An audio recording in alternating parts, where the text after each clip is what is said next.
to the next one, because that's basically what it is. You get one down, you move to the next one. He is already working on another. In other words, knocking down this one house, well, that helps, but it obviously doesn't solve the complete problem. They're looking for a cumulative effect here. Actually, in this one lot, there used to be a very notorious and apparently crime-ridden strip mall right here. Now it's an empty field. There used to be another house that was a problem here for police. That's gone too, all in the past several months. And the city says they're going to get rid of citywide a couple hundred more of these problem homes in just the next 2 months or so.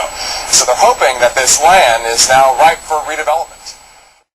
Neighbors who have lived in Houston's 5th Ward for decades tell us they may be forced to move away. The neighborhood is being redeveloped so quickly, many families say they are simply being priced out. 11 News reporter Jason Whiteley went to talk with some of the worried residents. These are strange sounds for the 5th Ward. This inner-city neighborhood, once overlooked and underprivileged, is experiencing a renaissance. For about 2 decades, you had this intense depression and poverty, and now we're seeing a reversal of that trend where people are taking advantage of these low property values, and the fact that we're a stone's throw from downtown. Reginald Adams welcomes developers who buy up weeded lots to build high-end townhomes. In the last year and a half, he says more than 400 new houses have been built here, selling on average for $300,000 apiece. This infusion of interest is a little unsettling for longtime residents. They worry that progress will eventually price them out of this community. In this community, the median income is about $30,000 per year for four-family household. So that excludes them completely from the development of this community.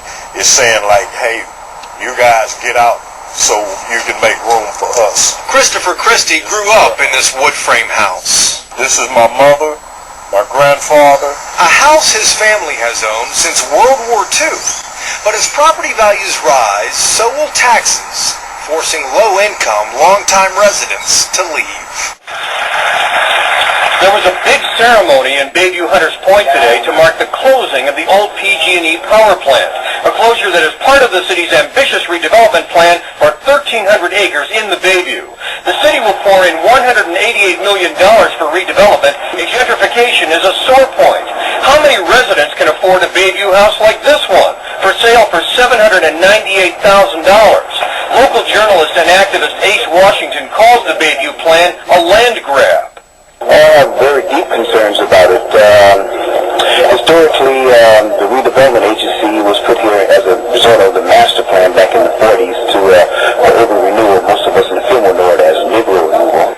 The big complaint, redevelopment in the Bayview neighborhood is a ruse to kick minorities out. We are not wanted here in San Francisco, and we have come here today to say we will not take it anymore.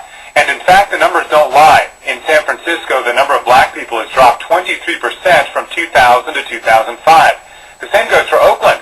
The black population there has fallen by 19% over the same time frame. And Richmond as well. There, the decline has been 23%. Yeah. They put motherfuckers out of our bills. White folks trying to buy our motherfucking block up. It's all gonna be left for the building eventually.